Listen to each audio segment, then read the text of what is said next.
Step 1. Lunchtime. The most important morning routine is to check today's menu. Food is essential for survival. Memorize today's menu. The highlight of office life. Lunchtime. Rice in the bottom left, soup in the bottom right. The top is for the sides. The sauce and the spoon go here. This is the basic layout, but it's a bit odd to switch rice and soup. When you're done, pour the leftovers into the soup bowl. It doesn't look that appetizing, so wait until others are done eating. Step 2. Neng, nep, nenep. These are the most used expressions at work. Choose the most appropriate form. Neng, nep, nenep. Remember that the formal ne can sound a bit stiff. Did you just say yes? Absolutely not acceptable. You want to find the right word for the right occasion. Step 3. Desteria. Desteria is the oasis in the desert. Show them your character. If you're not the diligent type, get a stooky plant. Work is tough. Laugh and the whole world laughs with you. Weep and you weep alone. Stay put, like the stooky that survives in the desert. Hang in there until the end. Of course, you can always quit. You matter more than anything else. Step 4. Survival kit. Every worker needs a survival kit. Survival kit level 1. This position gets the most exposure. Grab one when you need a sugar boost. Always keep a few treats you can offer your co-workers. Survival kit level 2. These are for hunger pangs before and after a meal. You'll need them when you take a coffee break with your office buddies. Survival kit level 3. Trash talking your boss with your soulmate. Did you survive in the workplace? Office romance? Be careful. Even the photocopier knows all the gossip.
South Korea has unveiled a $17 billion supplementary budget to ease the impact of rising oil prices and support households and businesses.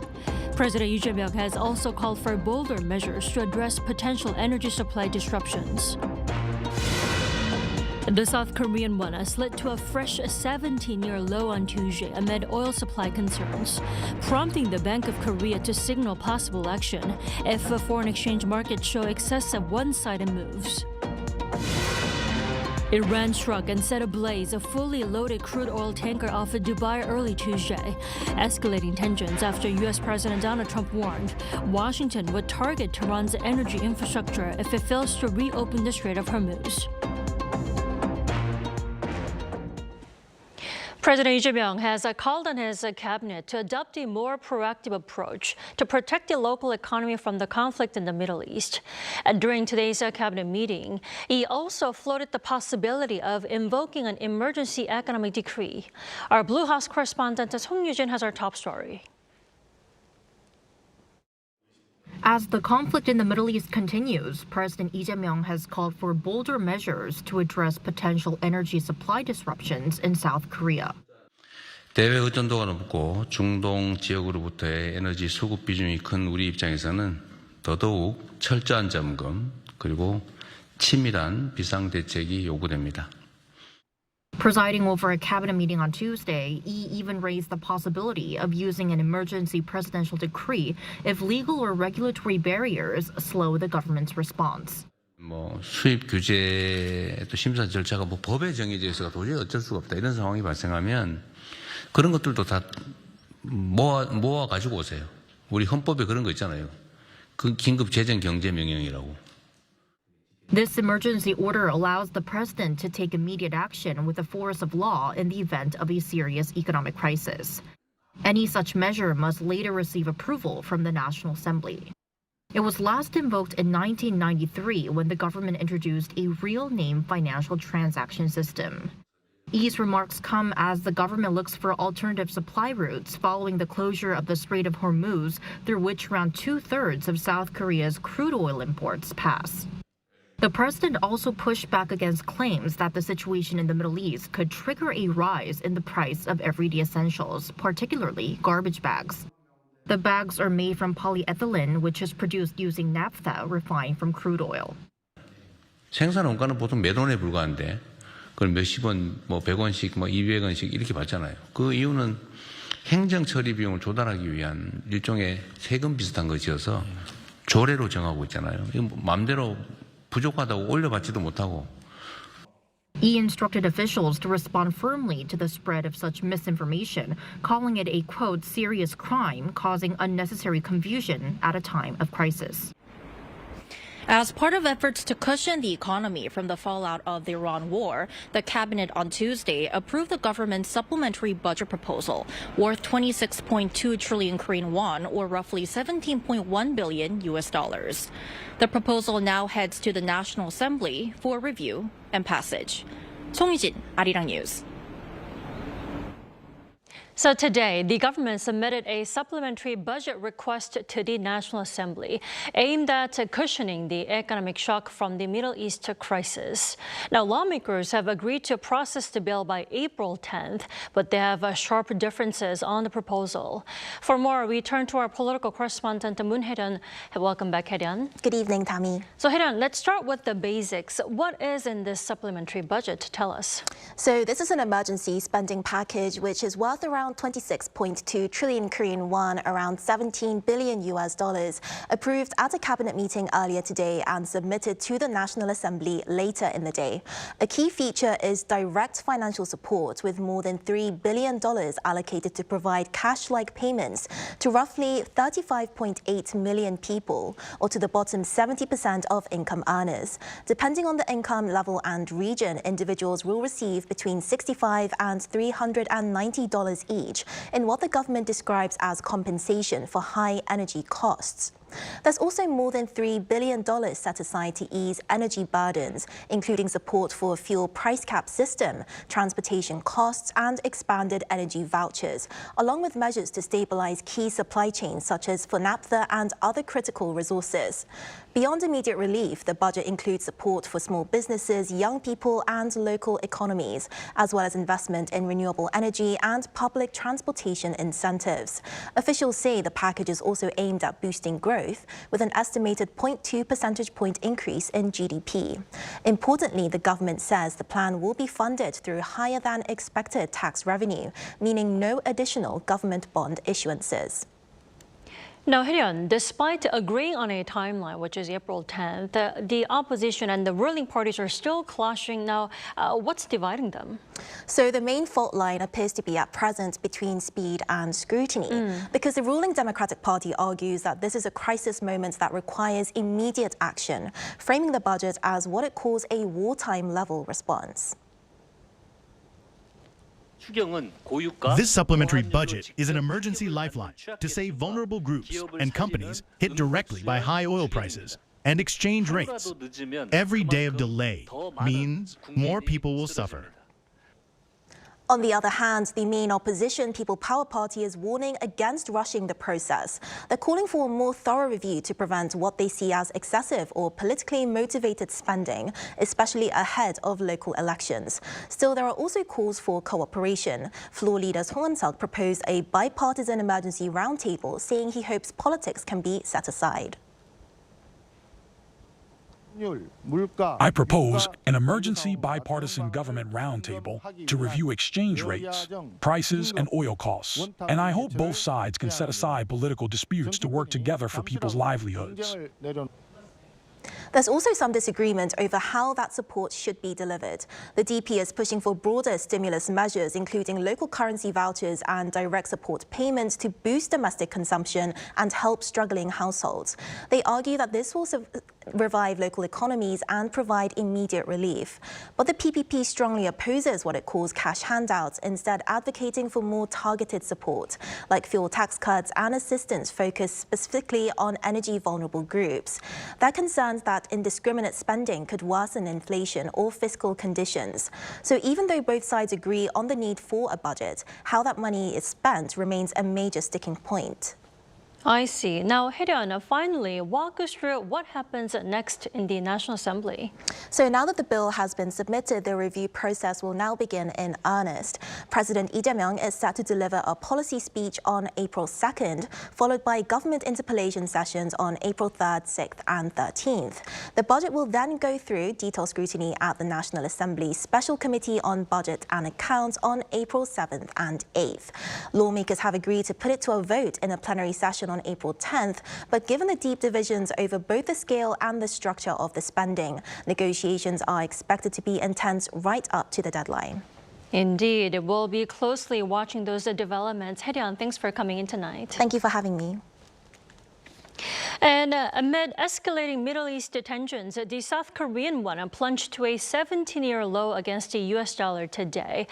With the currency down more than 6% this month, the central bank is signaling readiness to step in if needed. Park Jun-han reports.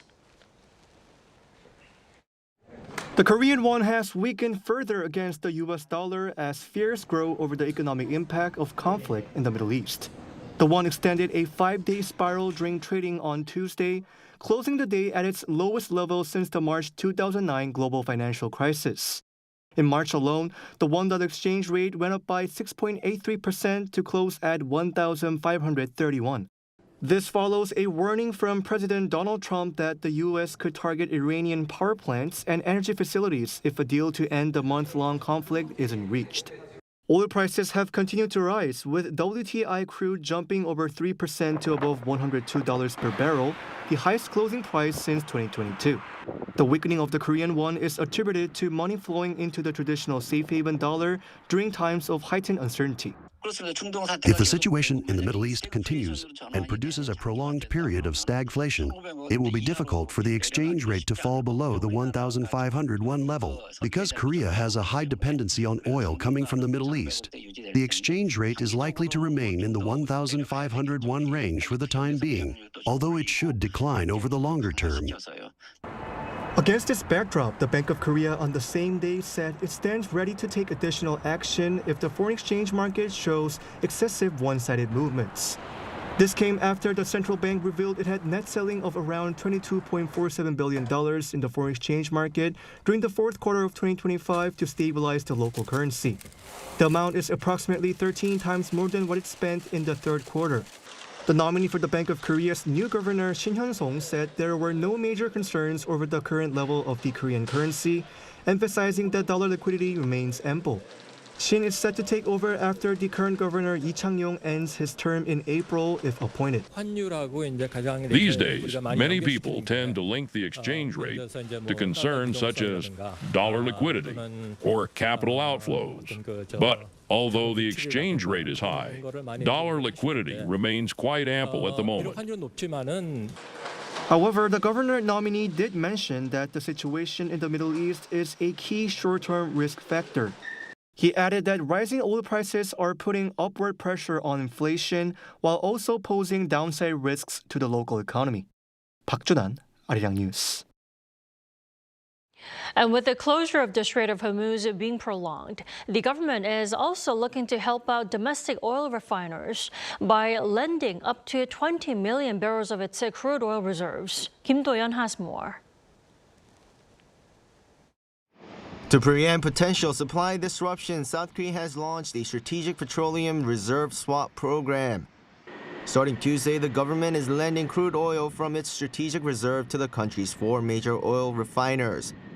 In return, the refiners will reimburse the state with the borrowed crude volumes at a later date. It is a system whereby the Korea-Indonesian Oil Corporation will provide crude from its strategic reserves after verifying the refiner's inbound shipment and reviewing its feasibility. Once the vessel arrives in the country, KNOC takes that crude oil. We will operate the strategic reserves flexibly. The initiative bridges a critical transportation gap.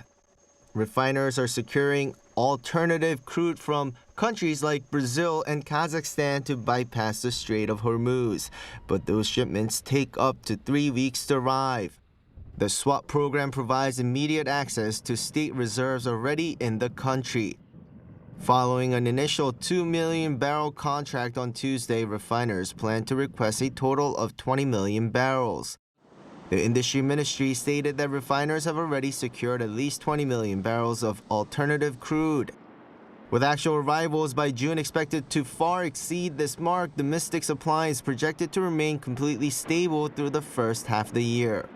Supplies of other critical industrial materials, including helium, sulfuric acid, and ethylene, are also expected to be stable through June. However, officials warned that a prolonged conflict involving Iran and shrinking global supplies could threaten market stability in the second half. Regarding Russian naphtha, a domestic firm imported 27,000 tons on Monday. While other companies are seeking additional supplies, the ministry noted that further procurement remains uncertain. Kim Do-yeon, Arirang News. Now, disruptions to naphtha supply, a key feedstock for plastics amid the Middle East conflict, are beginning to ripple through everyday goods. As concerns over shortages grow, the impact is spreading to consumers and small businesses alike. Kim Jun-hong has this report.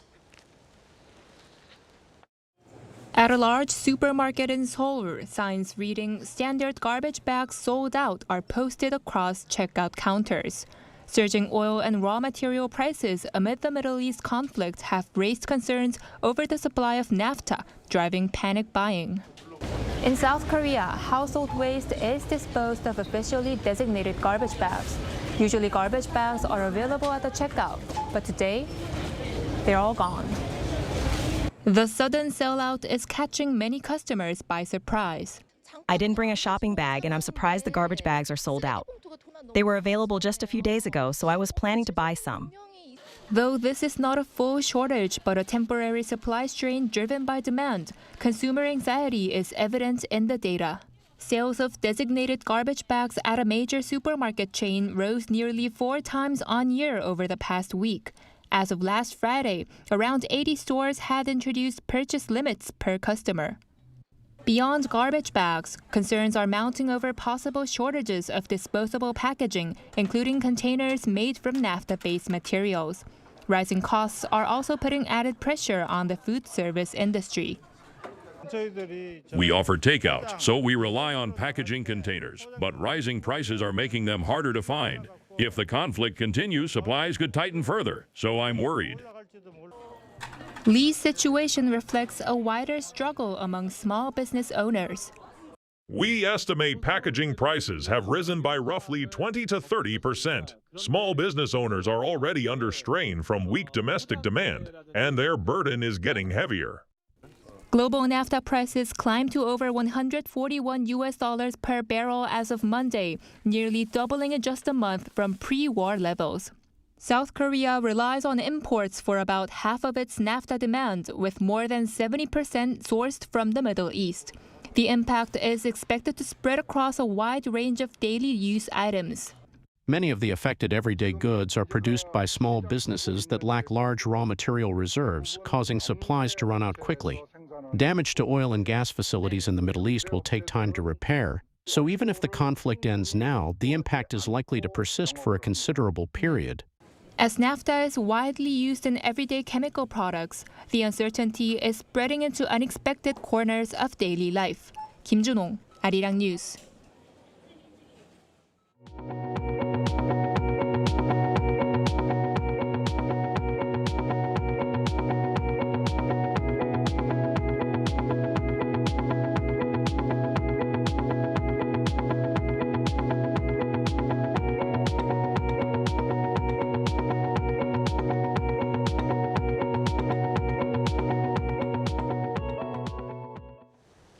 A conflict stretching into its second month with no clear end in sight. A drone and missile strikes continued overnight between Israeli and Iranian forces. And even as the U.S. indicates it's talking with Tehran, the Iranian regime appears to be dismissing proposals coming its way. Our Oh Seong has the latest. Iran struck again overnight, setting a fully loaded crude oil tanker ablaze off the coast of Dubai. The Kuwait-flagged Al Sami, carrying around 2 million barrels of oil, was hit by a drone attack in the early hours of Tuesday. Dubai authorities say the fire has since been brought under control, with no oil spill and no crew injuries, but the damage to the hull is significant. The attack marks the latest strike on commercial shipping in the Gulf and the Strait of Hormuz, as the conflict between Iran, the United States and Israel continues for over a month. Just hours earlier, US President Donald Trump warned Washington would obliterate Iran's power plants, oil wells and Hog Island, the hub for much of Iran's oil exports, if Tehran does not reopen the Strait of Hormuz by April 6th. Trump issued a 10-day pause to postpone planned strikes on Iranian power plants and energy infrastructure. This remains a truly once-in-a-generation opportunity for the regime to make a good deal with the United States. The White House says diplomacy remains ongoing. Press Secretary Carolyn Leavitt said talks with Iran are progressing and that what Tehran says in public differs from what it is telling US officials in private. But on the battlefield, there is little sign of restraint. Iran-backed Houthis have joined the fight, launching missiles and drones towards Israel, while Turkey says a ballistic missile fired from Iran briefly entered its airspace before being intercepted by NATO air defences. Israel, meanwhile, says it's continuing strikes on what it calls military infrastructure in Tehran and Hezbollah-linked sites in Beirut. Explosions were reported in eastern and western Tehran overnight, with local media saying some districts suffered power outages, and a separate strike on a Shiite congregation hall in Zanjan reportedly killed 3 people and injured 12. Washington is meanwhile increasing pressure on the ground.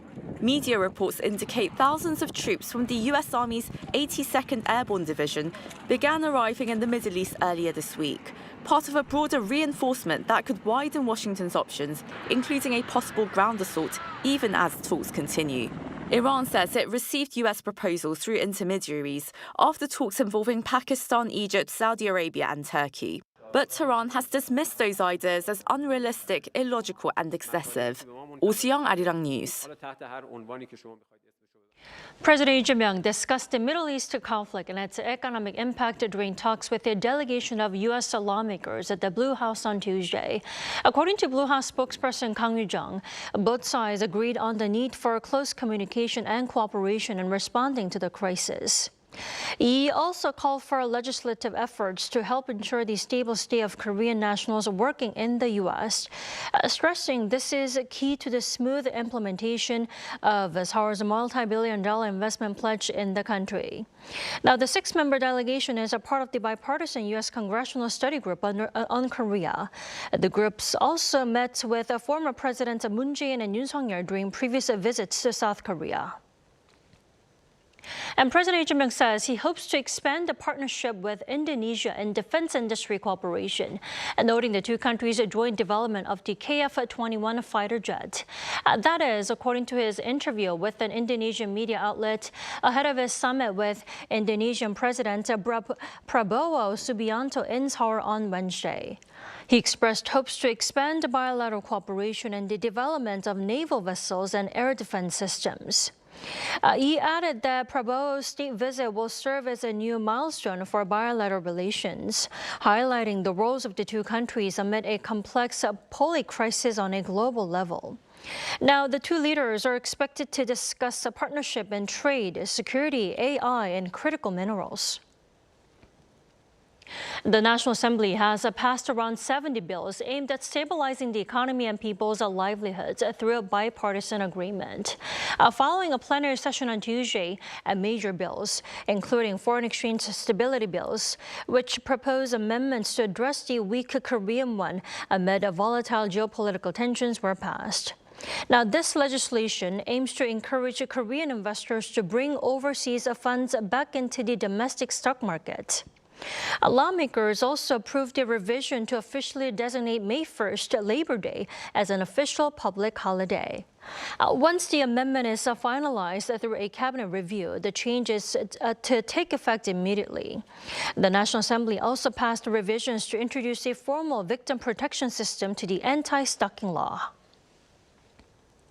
In other news, backed by 50 countries, a joint resolution on North Korea's human rights has been adopted over in Geneva. Now, the measure calls for improved treatment of North Koreans, while also urging renewed inter-Korean dialogue. Lee Soo-jin reports. The United Nations Human Rights Council has adopted a resolution on North Korea's human rights situation Monday in Geneva. According to Seoul's foreign ministry, South Korea was among some 50 countries co-sponsoring the document, which passed by consensus. After deep negotiations within government, we joined as a co-sponsor, based on our stance that we will cooperate with the international community to practically improve the North's human rights. The resolution points out systematic, widespread, and grave human rights violations inside the North, including torture and sexual violence across the prison and detention system, the persecution of women and girls, and expanding use of digital surveillance and the death penalty to suppress dissent. It calls on Pyongyang to close all political prison camps and end public executions. It also warns that forced labor, including the deployment of workers abroad, may constitute enslavement under international criminal law. The resolution further calls for the immediate repatriation of abductees, including South Korean and Japanese nationals, and the resumption of reunions for families separated by the Korean War.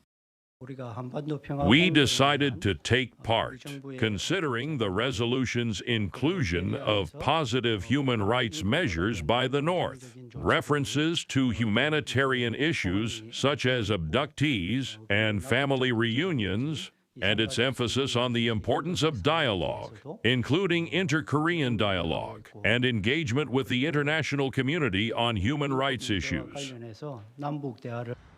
South Korea has been a consistent co-sponsor of the annual resolution on North Korea's human rights from 2008 through 2018. It sat out during the Moon Jae-in administration a period of inter-Korean engagement before rejoining under the previous administration in 2023. The Lee government has upheld this position while maintaining its policy of peaceful coexistence with the North, according to Unification Minister Chung Do-young on Monday. The Human Rights Council has passed a North Korea-specific resolution every year since 2003. Pyongyang has consistently rejected the measures, calling them politically motivated. Lee Soo-jin, Arirang News.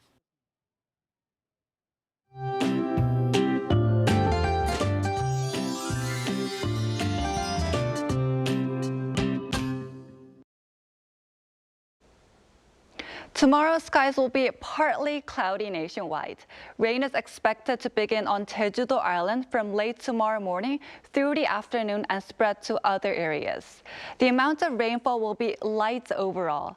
Jeju-do Island will see 5 to 10 millimeters of rain, and the other regions will see around or less than 5 millimeters. Meanwhile, air quality will be at bad levels in Seoul, Gyeonggi-do, and Chungcheongbuk-do provinces and Sejong City. Fine dust will build up across much of the central and western regions in the morning due to stagnant air and lingering pollutants. As the day goes on, pollutants will move eastward on westerly winds, raising dust levels in other areas as well. Tomorrow, Seoul will start the day at 10 degrees Celsius, Chuncheon at 6 degrees, Gyeongju at 8 degrees. Then by the afternoon, Seoul will get up to 17 degrees, with Chuncheon, Daejeon, and Daegu all topping out at 17 degrees. Mild spring weather will continue, with temperatures staying above average for this time of year. Now here's a look at the weather around the world.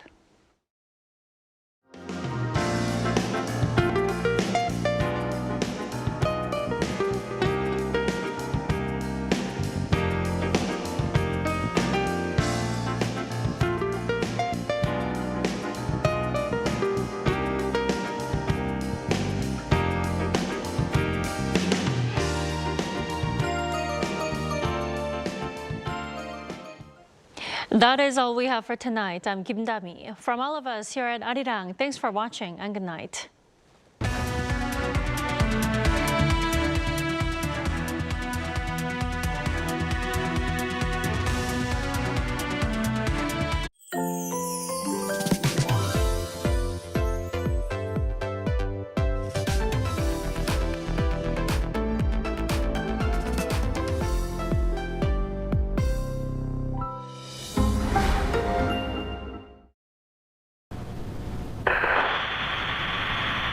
Good evening and welcome to the 10 o'clock edition of Arirang News.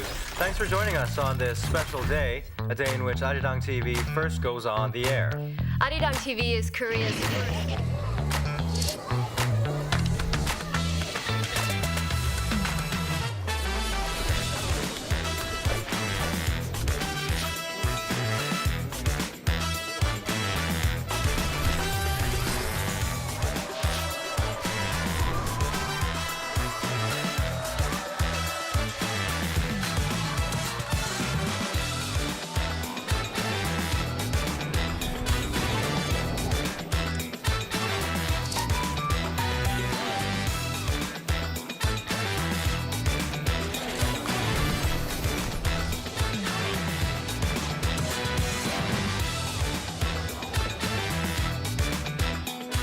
From all of us here at Arirang, thank you for watching.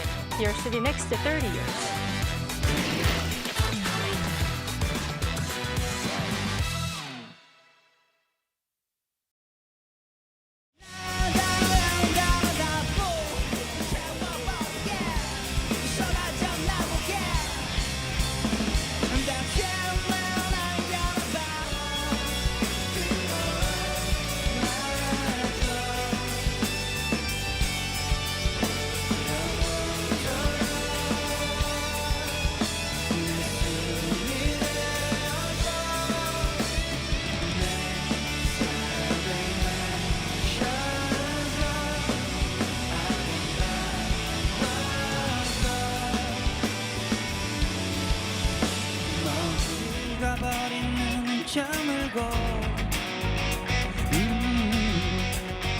세상이 소금과 눅눅했던 고요가 잠을 이룬 나의 밤을 채우며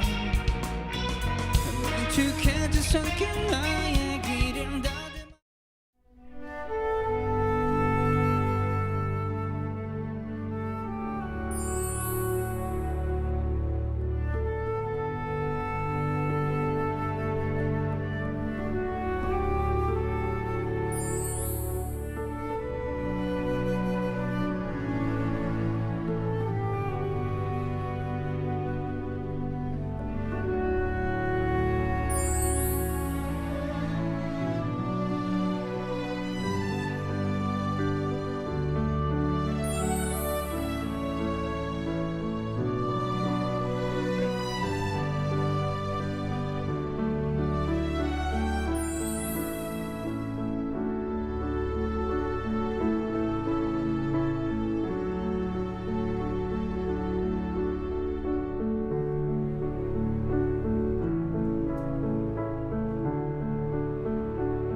held its first debate over the weekend. The economy is expected to expand 2.5% this year. Boosting Korea's ties with its global partners on the sidelines of the status UN summit. It's a massive drone attack on Ukraine overnight on Monday and Tuesday.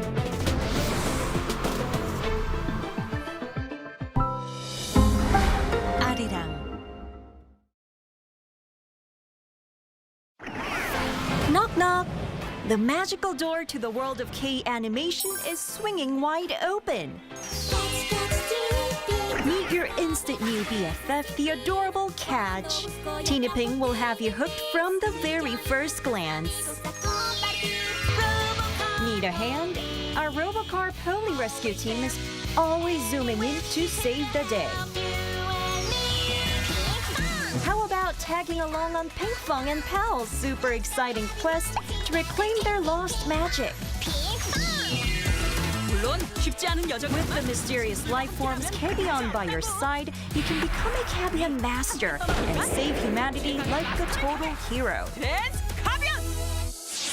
Protecting children's innocence while igniting their boundless imaginations. That's the magic of Korean animation. K-Animation, the ultimate bestie for kids worldwide.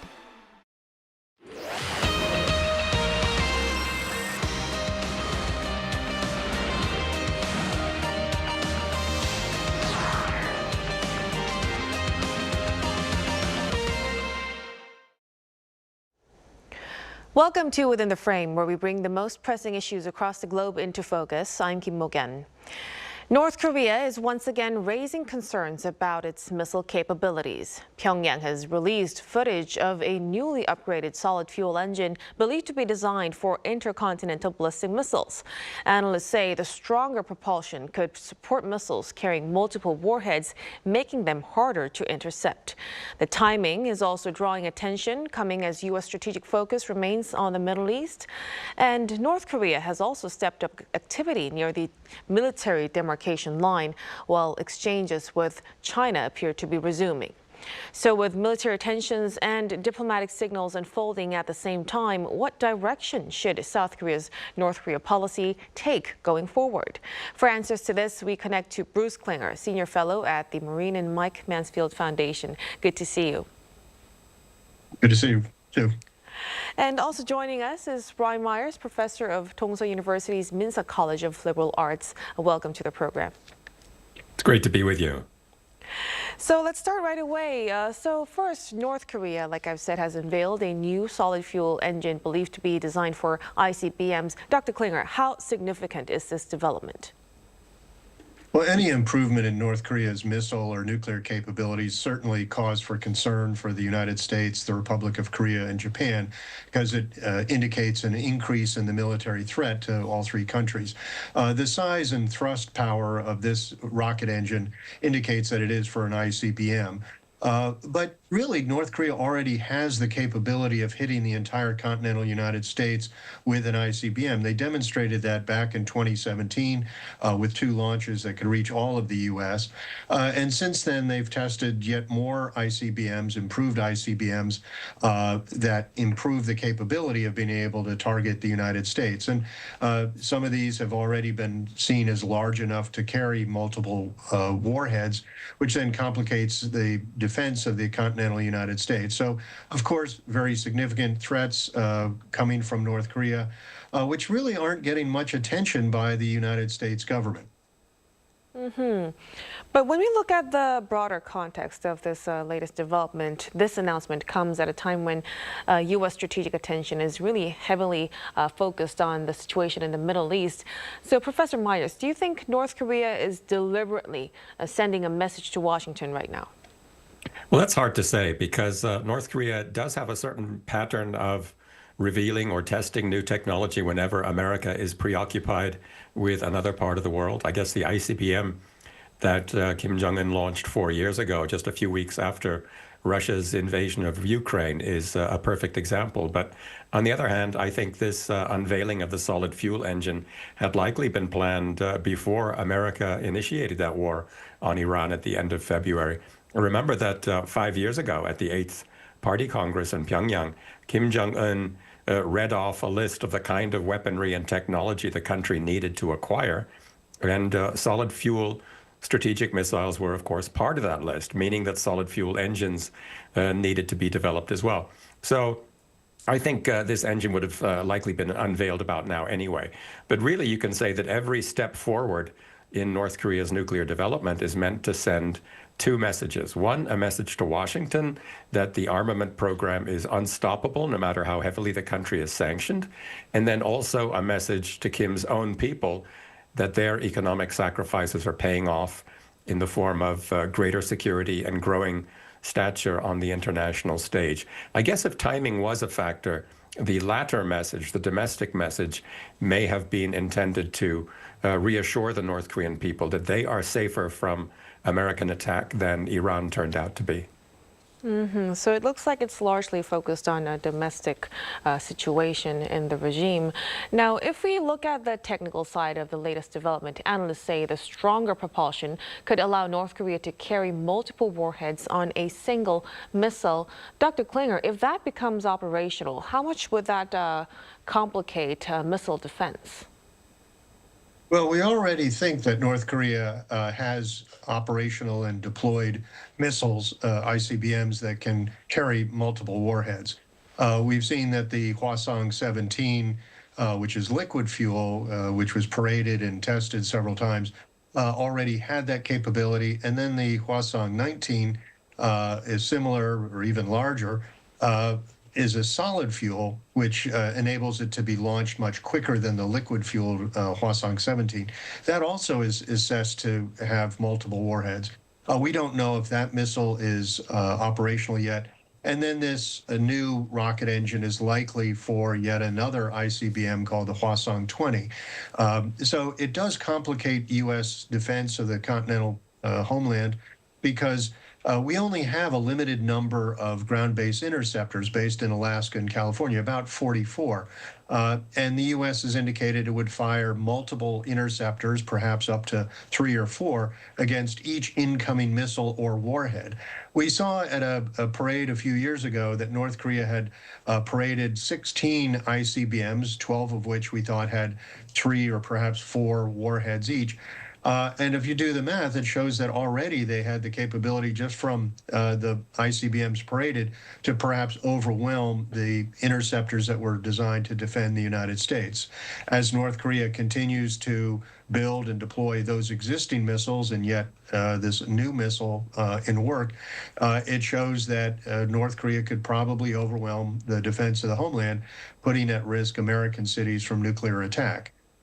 But if we just go beyond the military dimension, North Korea has also redefined inter-Korean relations as a relationship between two hostile states last week. What does that shift actually mean in practical terms for the future of inter-Korean relations, Professor Myers? Well, I'm a bit more optimistic about this than some people are because I think the rhetoric that we had before was in some ways worse. You know, you had the two Koreas promising to work towards some vague kind of confederation without anything being clearly defined. So the relationship was always fluid and unstable, and you had the regime in Pyongyang invoking the need for peaceful unification, which sounds nice to us. But in North Korea, that term always included the possibility of a violent uprising or a revolution here in the South that would precede unification.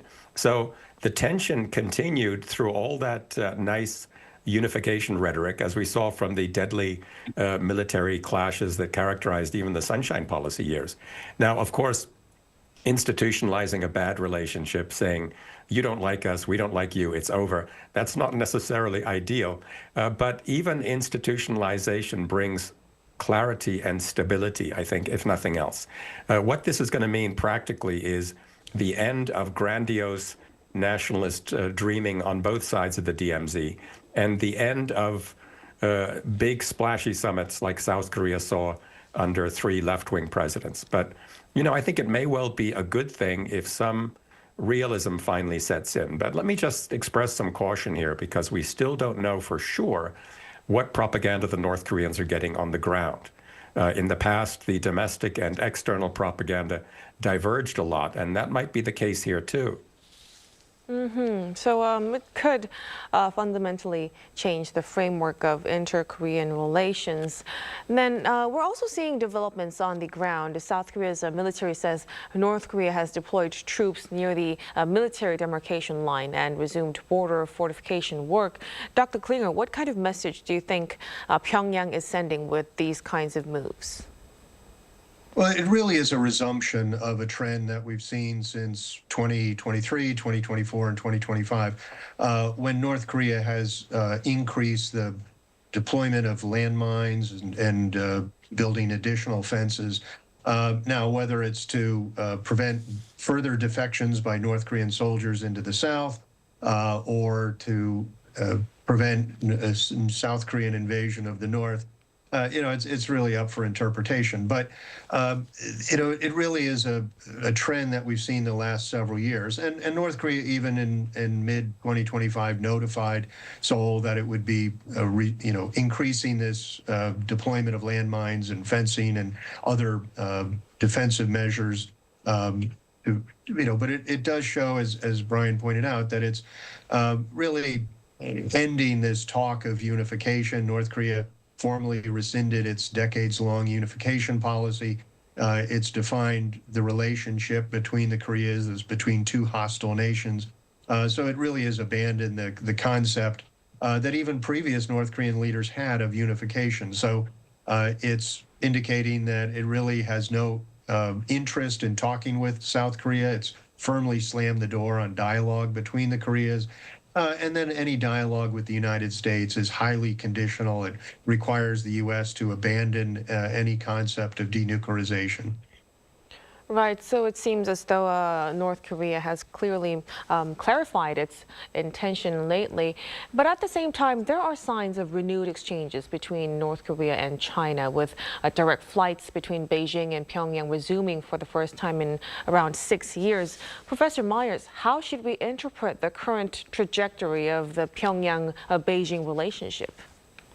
Well, in my opinion, the relationship was pretty good to begin with. I think Western media may have been playing up the disunity between the so-called authoritarian states, China, Russia, and North Korea, for propaganda purposes, perhaps as a reaction to signs of disunity inside NATO, when in fact those three countries have been getting along pretty well and are probably getting along better now as they close ranks and watch the war in the Middle East unfold. In recent years, we've all seen Kim Jong-un and Putin repeatedly embracing each other, and we've heard a lot about the military partnership. But during all that time, China has remained the North's main trade partner by far. There was even a big increase in trade last year. Where there has been an imbalance lately, I think, so where North Korea does appear to have been treating the Russians better than the Chinese, has been in the sector of tourism. Kim Jong-un appeared more willing to welcome Russian tourists than Chinese ones. But that may be about to change because there are indications that mass Chinese tourism could resume this spring. I wouldn't want to read much more than that into these developments because, like the fortifications that Bruce just referred to, these are not sudden changes. Basically, they return the transport connections between North Korea and China back to pre-pandemic levels. So a partnership between North Korea and China and also Russia will have to have close tabs on those developments. But when you step back to the broader security picture, Dr. Klinger, North Korea is already believed to have missiles that are capable of reaching American mainland. But why do you think they're still continuing to push for more powerful engines and more advanced missile technology right now? Well, I'll be frank. I think it's puzzling. It seems very inefficient. One would think it's reflecting improvements in missile capability, and in many of the cases it does. Going from liquid fuel to solid fuel, which are more quickly deployed, which are harder for U.S. and South Korean forces to target because they don't need the lengthy hours-long fueling out in the field. And also if it's a larger weapon, then it can perhaps carry penetration aids or multiple warheads. But it seems to have, North Korea seems to have a lot of redundant missile programs. Back when I worked on Soviet weapon development, there might be two competing design bureaus for ground force weapons or missiles, each producing its own system, and then the regime would decide which of those two models to deploy. North Korea has had a series of ICBMs that it has paraded, but then not deployed. And then now it has seemingly competing missiles. They have the Hwasong 15 and 17, which are liquid fuel. One is a single warhead, and the 17 is multiple warhead. Now we have the 18 and 19, which are a similar pairing of solid fuel missiles of single warhead and multiple warhead, and now yet another ICBM. So it seems to be perhaps a waste of resources rather than finding one or two missiles that would fulfill their requirements to attack the United States. So, and we see similarly with shorter and medium range and intermediate range missiles, an entire family of missiles that seem to be redundant capabilities. So perhaps they see them as providing different capabilities for different scenarios. But it would seem more efficient to find one or two systems and then, more rapidly produce and deploy a more limited number of missiles. Also, for logistics, it's having to produce parts for a number of different weapon systems. Right, so we're still speculating, of course, but it seems North Korea is thinking about, strengthening its deterrence as well. Now, when we turn to Seoul's policy now, the South Korean government has decided to co-sponsor the UN Human Rights Council resolution on North Korea. Professor Myers, how significant do you think that this decision is diplomatically? I think it's pretty significant because, as you know, there were 3 years there under President Moon Jae-in when South Korea just stopped co-sponsoring, and that had the effect of annoying the Americans without really scoring any points in Pyongyang. Now, as you know, there was quite a lot of debate inside the ruling party this month and even inside the Lee administration as to whether co-sponsorship was the right move, and the unification minister made clear that he didn't think it was. And I'm sure the U.S. Embassy in Seoul was monitoring that discussion with some concern. But now President Lee has, I think, reassured the Trump administration that he is closer to the political center than President Moon was. And that could well have positive ramifications for the Korean-American relationship. On the other hand, the North Koreans cannot possibly be pleased. But here we come to one of the disadvantages for Kim Jong-un of his hostile states policy, because if you announce very loudly that the door is shut and it's going to stay shut, then, and you say you've put that in your constitution, you're basically removing the incentive for South Korea to avoid angering you. But generally, I think that co-sponsorship of the human rights resolution is going to have a mildly positive effect, at least on the Washington-Seoul relationship. What about Dr. Klinger having, seen, South Korea co-sponsor that and North Korea saying we're still hostile states? Do you think there's still room for dialogue between the two? It doesn't seem very realistic. But that said, over the decades, we've had many years of, non-dialogue between Pyongyang and Seoul or Pyongyang and Washington. That doesn't mean you give up. You keep trying to have dialogue. And the U.S. over the years has repeatedly said it's willing to meet anywhere, anytime, any place to not only talk about nuclear weapons or denuclearization, but really about any issue, including measures to reduce the potential for inadvertent clashes along the DMZ or inadvertent stumbling into war. But Pyongyang has repeatedly kept the door very closed. Since October 2019 meetings between the U.S. and North Korea in Stockholm, North Korea has rejected all attempts by the United States at dialogue, even to the point at the end of the Biden administration when U.S. diplomats slipped a letter from the United States under the door of the North Korean mission to the United Nations, and then watched the letter being kicked back into the hall. And then President Trump tried to deliver a letter, or U.S. officials, and that was rejected. So right now, the efforts at dialogue between Washington and Seoul and North Korea seem, closed.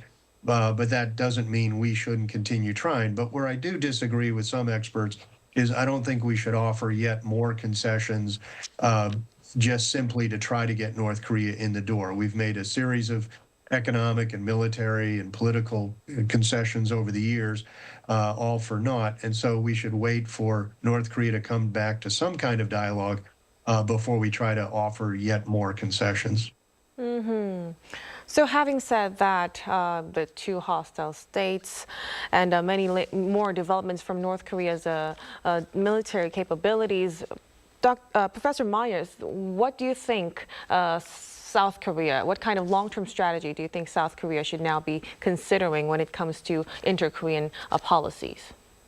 Well, that's another tough question, because this has to be a really worrying time for South Korea. China is deriving some benefit from America's woes in the Middle East.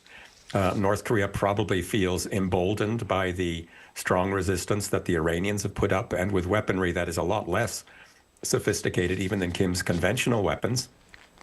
Whereas South Korea has seen its American ally just relocate THAAD launchers to the Middle East, and it sees the United States really failing to meet the expectations of just crushing military efficiency that many Koreans had when this war started. So my impression is that Koreans on the left and the right are feeling more insecure about this alliance than ever. Now, in the past, South Korean insecurity used to encourage inter-Korean contact. You just think of the Red Cross talks under President Park Chung-hee. But the North is just not interested right now. So I think the Lee administration has little choice but to continue on the path it's on now. So as Dr. Klingner just said, you've got to keep trying. You have to keep up with the realistic, pragmatic pursuit of coexistence while sending out routine feelers to see if North Korea responds. And longer term, I would agree with President Lee Jae-myung that it's time for South Korea to look towards developing a more autonomous or self-reliant military and towards expediting the process of getting wartime operational control. A very strong point to conclude our discussion tonight. Thank you so much for your insights, Professor Myers. Thank you. And we also appreciate your time, Dr. Klinger. Thank you for having me. And that'll be all from us on Within the Frame tonight. Be sure to tune in again next time as we continue to explore the stories that matter. Till then, stay informed and engaged.